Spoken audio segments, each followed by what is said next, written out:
What is up, y'all? You know who it is. It's your allies behind enemy lines. Ryan and Joey coming at you thoroughly behind enemy territory, behind enemy lines in Dallas and in Austin, holding it down for all our Washington football team fans. If you're not, if you're new here, make sure you subscribe. Ring that notification bell. Welcome if you are here. If you are new listening to us on Apple iTunes, make sure you subscribe there as well. So as soon as the latest episode drops, it's downloaded straight to your phone. You don't have to worry about it. You're up to date with the latest and greatest going on with the Washington football team. Joey, how are things going, my friend? Well, feeling about the same color as my shirt right now. Just a little gray after yesterday's performance by the Washington football team. You know, not completely black because we're not completely out of it, but obviously not white. We're not a step closer. So it's like yesterday never happened. We didn't change our playoff, possibilities. But I'm happy to be not working right now. That's a plus. So hopefully we can put things together here moving forward. Yeah, absolutely. Yeah, so getting right into it. Obviously, game day. Well, maybe some people thought it might have gone the way we thought. First half comes out, not great. Defense looks a little sluggish. We were able to hold them a little bit there, and then Dwayne Haskins gets the ball and we start turning it over. Only twice, but still, one of them was in the red zone. He looked like he had a lot of room to run. Maybe you get 7 yards, maybe even a first down. Forces a throw into double coverage, gets tipped. Shaquille Griffin comes down with it, and then Seattle then proceeds to march 95 yards down the field and score. So that was the first kind of nick in the armor. Things got progressively better after that. He did have one more interception that was very ill-advised throw. That him being Dwayne Haskins, obviously, but. You said you weren't able to watch a lot of the first half because you weren't feeling too great. I was locked in from kickoff. I kind of wish I had what you had and only got to watch the second half, which was the good part of the game. But even Dwayne's poor play kind of rubbed off on the defense because the defense didn't look as sharp as it usually does. And I'm not saying that's for sure the case, but I mean, we've seen when Alex Smith is in there, everybody, the entire team plays with like a different kind of confidence and a different kind of energy, and it was very, very evident yesterday that that was the case. Oh Giving yeah, up big plays to the running game, and just all around kind of lackadaisical.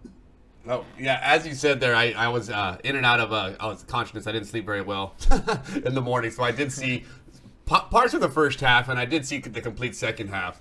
But Dwayne Haskins did not look impressive early on. 2 3-and-outs to start the game. You did mention I did see the first interception in the red zone that they did drive down 13-0. That's kind of where I kind of checked out for the first half. I think a little bit after that. But it's different when you have it. It's the defense plays different by quarterbacks. And I don't know that make a lot of sense, but it does in a sense if you think that you're going to be able to score points. It allows you to take more chances on defense. It allows you to do more, different types of things when you know that your offense could possibly, keep up with this team. But if you're thinking that you're going to be struggling to score points and you're going to be probably playing it a little bit safe, now defense kind of looks stagnant, just like that. Wasn't playing terrible, like you said, but wasn't doing that really aggressive type electric style defense we've seen in the last couple weeks. On the positive note, like you said, Dwayne Haskins did, go through his bumps and bruises and did come out on the other side, putting us into a chance where we could have possibly won. And I almost want to say a lot of it's got to fall on, again, Dustin Hopkins for missing that extra point because situational football, we get those 2 extra points. We're in field goal range there at the end. But again, then we're putting it back on Dustin Hopkins' hands again. So, I mean, either way, I don't know which way would be better. But, Dwayne Haskins, played like, a rookie in his, probably in his first or second start. I mean, we did see some growth. We did see some progression, and we just didn't do enough to win the game. That's basically what it was. We gave there was 2 points going into there as we talked on Friday's show that we needed to do, and that was obviously the time of possession, which they ran all over us. I think they had 160 something yards, obviously, and the turnover margin. I think we had 2, they had 1. And we did not win the turnover battle. So right there, we're putting ourselves behind the 8 ball, and that's with with a decent chance, with a suitable quarterback. I'm not saying Haskins is unsuitable, just he's still a rookie, but he's not a rookie with a second year, but still plays like a rookie. But So you add that into there, and you're going to be lucky to be only losing by 5 points there in the end. We did have a chance there at the end. So not a terrible performance by that team. I don't think a lot of us really expected us to win that game for some reason. I know maybe you have. That Seattle bug has gotten us before, and there's something about that team that we just cannot get over that hump. So, hopefully we learn from this. It looks like we're going to pick up some help on linebacking in the inside linebacking game today. So we'll see what goes on and see what we can do moving forward. Yeah, no, agreed. Obviously Seattle gets out to the 6-0 start, and the defense, like you said, defense wasn't playing bad. It just wasn't as electric and didn't bring the juice that it usually does. So I mean, the 6-0 start I think was great. If we could have held them to a third field goal and kept it 9-0, I think things would have been a lot more manageable. We were fortunate enough to get the ball down the field and kick a field goal right before halftime. So that was good to get some points on the board, feeling good before you get into halftime and cut the lead down. But then obviously Seattle comes out second half and busts off a 50-yard run with Carlos Hyde. He turns back the clock there and takes the ball to the house, which was obviously very, very unexpected. And from there, I was kind of, I continued watching the game, but the first half I was energized, I was juiced, I was ready to go, even with those turnovers. And then, I'd said in the past on this show where it was like, look, with Alex Smith back there, who knows what's going to happen? Like, I feel like we're always in every game. With Dwayne back there, I was like, yeah, probably not going to happen. And then, fourth quarter, we scored that touchdown early. And so I was like, great, we're within 10 points. And then good old Dusty out there doing his best work as always and misses a friggin' extra point. It's so baffling to me. And which is really funny, kind of, is like, I see we scored the touchdown. I was like, all right, bet we're 10 points. I'm going to run to the restroom, come back. And it's 9. It's 20-9. And I was like, don't tell me. Like, I already know what happened, but this is unreal. This can't be happening. And so sure enough, he missed it. And after that, the defense looked a little bit better. They're a little bit sharper. Russell Wilson only threw for 121 yards. And so we kept him in check. We kept those wide receivers in check. Their leading wide receiver was DK Metcalf with 43 yards receiving. They almost had a touchdown early in the first half with oh man, the gentleman's name slips me, but he stepped out of bounds. Luckily, he was against he was going one-on-one with Kendall Fuller, which Kendall Fuller did a good job of pinning him to the sideline. Freddie Swain is who it was. Freddie Swain. He almost had that touchdown in the front corner of the end zone. Luckily, his foot goes out. I think game changes completely if he scores that. But I mean, after that, like you said, we did see some progression. The biggest thing, and they showed a couple videos or a couple shots of Dwayne sitting on the sidelines talking to Alex Smith, and I don't know if Alex kind of put a bug in his ear or what, but it very much turned into a very Alex Smith type led game, where the first half Dwayne was trying to go out and take the game. He was like, I'm going to force these throws, I'm going to try to get these throws in there, and what happened? He got picked twice. And then he was kind of just giving what the defense gave him in that second half. And we're slowly able to move the ball just like that. And that's why Logan Thomas ends up with 13 catches, 101 yards, because he was open underneath over and over and over again. And so we're able to work that. Terry McLaurin has a better game than we've seen the last couple weeks. So he was giving what the defense he was taking what the defense was giving him rather than going out and forcing things. And so I think was worked for us because we were able to run the ball and kind of work at our own tempo. And again, like you said, if Dustin Hopkins makes that field goal, we're not forced to go for 2 when we score that second touchdown. We can kick that extra point.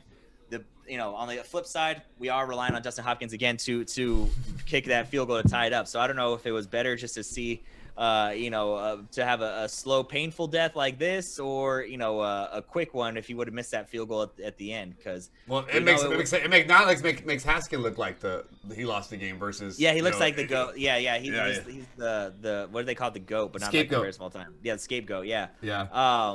No, agreed. But look, I think Dwayne Haskins does deserve some criticism for that first half, but I think he also deserves some praise for the way he came back and battled. We've seen time and time again, this team is a very good second half team. If we could just play that first half, I mean, this things would be a lot better and going in our favor a lot more. Yeah, and and nice pick there by Deron Payne there in the second half. Off the tip ball. What are they calling him now? Montez Swats. I think that's what they're calling him now. I think he's got the name now. Let's get a trend in there. Montez Swats now. He goes, again, big play by that defense in a crucial time. And, You know, I kind of like watching Dwayne Haskins playing from what I did, and not really seeing that much different. But like he said, in the second half he did take a lot more checkdowns and did run the ball when he needed to, even if he got him 3 or 4 yards. Versus trying to force the ball. But it reminds me a lot of me. When I play Madden, I always like to link Madden in there, and that's if I'm playing, I have a good strategy I use, and I have my reads that I do in Madden. And if the defense is playing exactly as I read it, and the reads are exactly where I think they're going to be, it's very easy for me to go up the field and score points. But if that 1 second that they've done something different, where they switch something up, where they've called an audible, where they've dropped somebody back, and as a spy or something, and it's not how I expect it to be, I panic and I throw it, and I run around and I do exactly what Dwayne Haskins does. And it's almost the same type of play. I think he's a very smart quarterback. I think he knows what's going on. I don't think he's a dumb guy. I think he knows what's going on with the offense. I think he knows where his reads are. It's not like he's not looking around the field. I think he's not good enough yet to be able to make those progressions and be able to just, like you said, take what the defense gives him. And I think, Alex, I'm sure there's been some kind of, lingo or monologue going on in practice about him doing such that. I'm sure it's been told to him before. So maybe Alex Smith wanted to remind him, say, whatever they had going on there, man, you're going too fast. Take what they give you or whatever. We talked about this. This is what you got to do. So something like that. So I'm sure it's in there that he's going to be able to do something like that. And at the end of the game, I know a lot of I saw Twitter. I saw all the Facebook Redskin or Washington fan groups. Only Haskins takes the 2 sacks. To end the game. But did you see what the line did to him? I mean, what's his name? Morgan Moses should not have been on that field right there. He should not have been able. Don't step on the field if you can't plant in a crucial situation in a 2-minute offense. Team first. Team first. The team needed someone in there that could plant and block. Was it Carlos Dunlap? Carlos Dunlap looking like old school Carlos Dunlap bull rushing you. That play just eared me there at the end of the game. I'm like, in that situation, you're going to go back out there knowing you can't plant. And knowing that the quarterback needs that right side protected, because Haskins didn't have a chance on that play. It wasn't like he held on to either time, really. He didn't hold on to the ball, that long. It wasn't like he wasn't looking around, and it was his line failed him there in the end. Yeah. And then the big holding call, on the 4th down. So I think we did see improvements from him. Is he good enough to be the starter of this football team? That's the question I think that everyone just keeps throwing around right now. And you know what? We shouldn't be concerned with that right now. What we're concerned with right now is moving forward now, is looking at the film and hopefully, taking the good that he took out of the second half there. And if he has to go against Carolina, he can replicate that the entire game and move on from that. But the bigger question is he ever going to be ready in the window that we need him to be ready in? That's the question that's going to be forced towards the offseason. So I think we just see some growth in him. We saw some solid play, guys. We just got to make sure we win this next week. Yeah, for sure. We got to take care of business against Carolina. But you're absolutely right about the sacks. I mean, he snapped the ball, took 2 steps, and the defense was right in his face both times. I mean, that was not on Dwayne, either of those sacks. I mean, it was no time. Like I said, snapped the ball, and those guys are in his face. But I also agree with the fact that you said, look, I think he's a very smart quarterback. I think that the physical abilities are absolutely there. The talent is there. It's just he lacks composure. Like he doesn't have any composure. And it's like you said, as soon as things break down, or as soon as that first read might not be there, it's like, well, let me take the deep shot. You can't do that in college. You could probably do that, because Ohio State could out-athlete just about anybody they stepped on the field with. First read's not there. Well, let me look up and throw the deep ball, and I can probably find a guy. It's not going to happen, man. It's not going to happen. And I think that's exactly what happened with that pick when he was trying to get Cam Sims, and it was a second pick, and it was a terrible, ill-advised throw. And so he just needs to work on gaining that composure. And the tough thing is, a lot of that usually comes with reps and experience, and I don't think that he's going to be getting that a whole lot. Hopefully. But not to cut you off real fast, because I wanted to add a point into that point. I'm glad you brought that up about his composure, because you know what? Guys either have that or they don't. And I've talked about that it factor in those moments.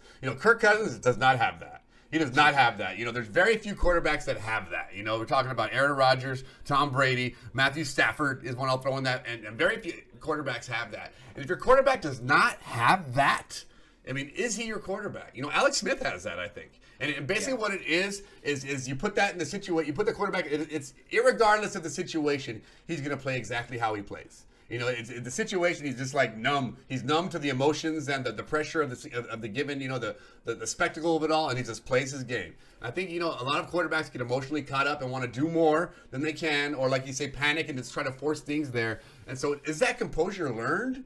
Or is it something that they have or they do not have? And when you're assessing talent on your team, I think that's such the thing that you cannot teach. Yeah, see, to me, I agree that when you come into the league, you either have it or you don't. I do think you can gain some composure, and that's what my next point was going to be, was like, I think it's with reps and it's with, being in there and being in those situations. But is he going to get the chance to get in those situations? Is he going to have the chance to get those reps? If you're not showing, and see, that's the thing. It's like one of those. I had one yesterday. He had one yesterday. Right. Yeah. It's like one of those, one of those weird things where, they always say, like, if you're homeless and you try to get a job, you need an address, but you don't have an address because you're homeless, and you're homeless because you don't have a job. It's like, you know what I mean? It's like one of those things, like, you need one to have the other, but you also need the other one to have the other one. And so in order to have a little bit of, you have to have a little bit of composure to show that, hey, I belong in these situations. And the only way to gain that composure is to be in those situations. So it's like I said, it's very hard to develop. Well, let's talk about Jalen Hurts for a second then. Two starts in the NFL. He's played high-level football. He has it. Exactly. So that means, that's what I'm saying. That's how we know if you have it or not, like that. I mean, Did he win the game yesterday? No. But he still walked away a winner as in Jalen Hurts. You know what I mean? Has Dwayne Haskins had one of those games? Absolutely not. Not even close. That's what I'm talking about, and that's all I'm talking about. It's you have that or you don't. And if you don't, you know what? We tried, we gambled, we missed. Very few people hit. It's not like everybody else is hitting and we're the only ones missing. There's a list of quarterbacks that we can lift off in the last couple of years. Josh Rosen, Mitch Trubisky. We're talking all kinds of names that they don't always hit. So I don't think we hit here. And I don't want to get into that big conversation again. Like I said, I didn't want to, but to me it's as simple as that. And that's the one thing that I got hung up on with Kirk Cousins. And I don't care about these stats. I don't care about all these numbers. Can he win us the games in those key situations? Against those Giants, throwing that interception, they'll always go back in my head. That one chance for the playoffs we almost had that year. It's like, we don't need that kind of quarterback. We need, the Alex Smith type of quarterback, or the Jalen Hurts type of quarterback there. And yeah, and that's the other thing too that people have to realize. You don't always have to win the game in order to be, like you said, Jalen Hurts. Did he win that game? No. But if you're an Eagles fan, you probably felt like you were going to have a chance to win that game, right? And like I said yesterday with Dwayne Haskins, I was like, nah, I don't think so. But when Alex Smith is in there, I was like, all right, hey, we do have a chance. So you don't always have to win the game. Matt Stafford definitely doesn't always win the game, but he gets there. He's right there. Russell Wilson, the guy that we were playing yesterday. I mean, how many times have we seen, usually on primetime, the Seahawks either have to come all the way back or whatever it is, and either they get right up to the brink or they do it. And so I agree with what you're saying. Like, you either have it or you don't. But in some situations, I believe that you can build it up a little bit. But at the same time, it's tough because you need some of it to enable to get more. And it's just one of those paradoxical things there. But as far as moving forward, yeah, obviously we want Alex Smith in there. I don't know.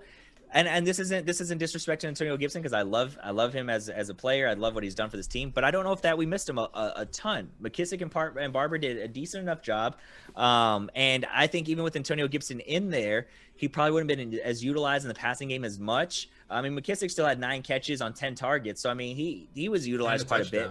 Yeah, and the touchdown, right? And he looked better on the ground. And he looked better on the ground as far as running. He wasn't doing so much of the dancing. Like the same thing I was accusing Gibson doing early in the year, with too much dancing before. He just find a hole, plant, and go. He did a lot more of that this week as well. Yeah, so so maybe he would have been utilized a little bit more in the passing game. I guess I didn't realize how many targets and catches McKissick had. But like I said, I don't know that we missed him a whole lot. Do I want him back on the field? Absolutely, because you always want your top guys out there.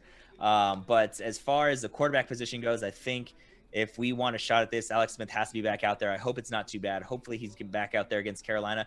But like you said, if with a little more preparation, a little more time, and realizing in game what you need to do, and you meaning Dwayne Haskins, going up against Carolina, because that's a pretty decent defense. I mean, they're not great. They're not going to blow your doors off. They're a middle-of-the-road defense, but it's not bad. The things that he could learn and take away from the Seahawks game of, hey, just take what the defense gives you, don't try to force the ball. I would feel okay going into that game with him. Now, week 17 against the Eagles, different story, especially if, it's coming down to a win and in game. I don't want any part of Haskins in there. But at the same time, I don't want to interview like, Hurts. I don't want to play Jalen Hurts right now. I mean, that's what I mean. That's what I mean. Yeah, absolutely. So I mean, we can't lose into the playoffs. We cannot it's lose got into to the be. playoffs. It's got to be. It's next week is a must win, so that the Philadelphia game really doesn't mean a whole lot. But you know, I wouldn't mind signing a new kicker too. Yeah, there is zero chance of us. I mean, mathematically, of losing both games and going into the playoffs. So Right. I mean, so we have to win one or the other. But we did, you know, definitely. I don't know if you saw that a lot, but I got some insider, pun intended, information that we signed Michael Kendricks, you know, off the practice squad for Seattle. But I guess and sent the private plane so that he may go through protocol and be able to play this week against Carolina. So that should be an added boost. You know, I know he's a solid player. You know, former Seahawk. Then he went to the Browns. I think when they found out about the insider trading. And then, went back to the Seahawks, I think, after that. And then I guess we picked him up off his practice squad. So there's some help coming there. You know, hopefully Antonio Gibson comes back. If not, I guess we didn't even. Did we even see Lamar Miller? I didn't see him at all in the game. I don't think he was. No, he was still going. He was still going through protocol. Oh, yeah. So we talked about that on Friday's show. He was still going through protocol, so he will be available this week if we need him. Okay, so without Gibson, I think Lamar Miller comes in and adds another piece of that puzzle to throw at Carolina. And this. You know, did we want to win? Yes. Did I really expect we were going to have a win once I saw that Alex Smith wasn't playing? Not really. And that's just because I did not have that faith inside Dwayne Haskins.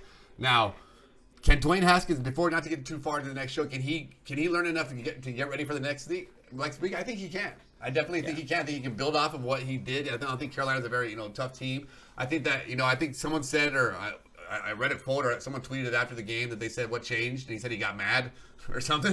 He got mad at how he played. So hey, get mad. Somebody, I forgot, somebody else retweeted that and said like someone needs to nut check him before the game or something. Just give him a nice nut swat. That would piss him off before the game starts. So he goes out there and has 5 touchdowns, and yeah, so it's just a matter of licking our wounds. We're not out of it. We're still a good team. We still have a lot of, like I said, I already called this season a victory. To be in this position, still playing meaningful football in December, late in December. It's been a great, we see the future here. And also, I hear that this morning I saw on the morning show that the Panthers fired their GM. So that might be a possibility. Might be bringing him in, yeah.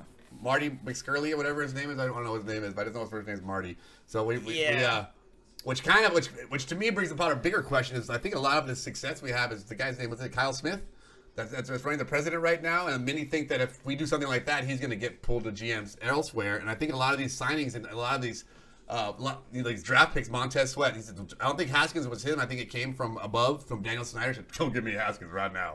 I think that he leaped us back in that first round and got us Montez Sweat. You got Terry McLaurin, all these late round, Cameron Crowe. We can name the list off over and over these last couple of years. I think he's had a big part of that. So that's going to be something to talk about, I guess, as we move towards the offseason and getting that front office solidified. If that GM position has become open and if they do, start taking candidates, I think that we really got to consider that guy, Kyle Smith, to stay in town. We don't want to keep losing these guys, out of here. McVay, the list goes on and on and on. The people that come into our organization and go out and find success elsewhere. And, So, like I said, let's just lick our wounds. We're not out of this yet. It's like yesterday didn't even happen. I think our playoff chances went from 74% to 73%. So we lost a percentage point. So let's just keep going, guys. Yeah, on the GM thing, Marty Herney. Now, see, this gets back to the thing of what I was saying at the beginning of this season, of Ron Rivera bringing in all his boys. Like, buddy, you got to the Super Bowl 1 year with Cam Newton. He had an MVP-type year. But after that, I mean, you couldn't draft wide receivers. Nothing really worked. You hit on Christian McCaffrey, which, I mean, it was hard not to. But after that, it's like, what else did the Panthers do while this guy was the GM there, while Ron Rivera was there, that really blew your doors off? I can't think of anything. I mean, they drafted guys like Kelvin Benjamin. They brought in guys like Devin Funchess. And none of those guys worked out. I mean, it's Brian Burns. I mean, questionable. Luke Kuechly was obviously a good draft pick. He's one of the all-time guys we've seen. But other than that, I mean, I don't know what he's done to really warrant this position. Other than that, he's worked with Ron Rivera before, and so that doesn't interest me at all. That does not interest me. Like these retread guys, that doesn't interest me. He got fired from Carolina. awesome. Like, go find another job, absolutely. But I don't want it to be in Washington because, I mean, why? So what, we can be Carolina Part 2? And like I said, what did they do?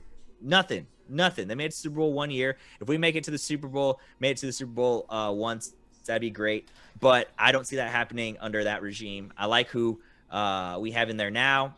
I have all the trust in Jason Wright to make the right decision, no pun intended, and get the person we need for the job, and it not being a retread type guy. But back to Michael Kendricks, yeah, absolutely. We want to have. I'd love to have him because John Bostic, is going to be out for a while now. We didn't even get to mention on Friday because the news came out after we recorded. DeShazer Everett's done for the year. That's a huge loss, but Jeremy Reeves filled in great. And so some changes coming around. We'll see how Michael Kendricks does. Make sure he's not wearing his Apple Watch on the field. He's gotten in trouble for that a couple of times, and things like that. But we'll see how it goes with him. He was a very good linebacker back in the day. We'll just kind of go forward. No victory trombone today, but guess what? Kind of like you said, yesterday really didn't happen. The Giants lost, the Eagles lost, the Cowboys won, so they're in the thick of things. But I'm not really worried about them. And so the birds might not be swinging that sweet song, but they're singing a song that you're okay with listening. The coffee didn't taste super good, super sweet, but it wasn't bad. It wasn't bitter. That air, maybe a little crisp, not the crispiest air you've ever had. It's not terrible. So we were able to have one misstep. We had it, and now from here on out we can't. We got to make sure we take care of business going forward, and I think we can do that. Yes, win, rest, win, rest. That's what we need to do. Win. Rest. People don't get a wild card teams don't get a first round bye. They do if you win next week. I promise you that. Yeah, I promise you that. They do next week. Let's like you said, and I've said too, let's just lick these wounds. Wasn't a terrible day, so we can bounce back from this and let's enjoy our weeks. And everybody have a Merry Christmas out there, or Happy Holidays, I should say, the political correct way to put it. The 12 different holiday or the 12 different holidays that people celebrate around this time of the year, just not to discriminate against anyone. Yeah, absolutely. Yeah, so I guess we can talk off air. I guess we'll probably release an episode Wednesday since Christmas is on Friday. Yeah, that's true. Yeah, Christmas is on Friday, right? Yeah, definitely. We're gonna we could put it out on Christmas, or what should we do? I don't know. We'll figure it out. We'll figure it out. Well, you guys subscribe and you'll have it instantly either way. Exactly. You took the words right out of my mouth. Make sure you're subscribed. Make sure that notification bell here on YouTube is rung. So as soon as that video drops, there's no question. Bang, you got it. You're here to watch it. You're seeing these pretty mugs. What a Merry Christmas that would be, or a Happy Holiday, whatever you got going on. It's going to be a better one because you got these two pretty mugs that you're looking at right now. But that's all I got. Joey, you got anything else to add before we get out of here? That's it. This time, have a safe holidays, everybody. Stay safe. Take care. And still been a great season, guys, so far. Don't get too far down on our team. That's the other thing, too. The negativity. I mean, I'm as pessimist as they come when it comes to this team, but buddy, like 5 minutes into the game, everyone's just trashing everything and wanting to blow it up. Tap the brakes, let things play out, and sometimes they work out, sometimes they don't. Yesterday didn't work out. Looked like it might, so a bunch of y'all were going to look like dum-dums. Yeah, but it would have worked out. By God, act like you've lost before. Yeah, no kidding. Yeah, right? Like, this isn't a new thing. Like, Patriots fans could be pissed because they missed the playoffs for the first time in 12 years. Washington fans, come on, baby. Death, taxes, and Washington blowing it at the end. I mean, what are we doing here? Let's, pencil it in. Yeah, we got great wins this year. We got more wins this year than the last couple years combined almost. No doubt. Well, as always, make sure you're following us on Twitter at AlliesBL. Make sure, obviously, get subscribed here on YouTube or on Apple Podcasts. Have that notification bell rung. Make sure you check us out on Facebook at Allies Behind Enemy Lines Podcast. All that good stuff. Stay up to date with the latest and greatest that is us and the Washington football team. Until next week, until later this week, y'all take care. Again, have a happy holidays, and we'll see you on the other side. Thanks for listening. Thanks for watching.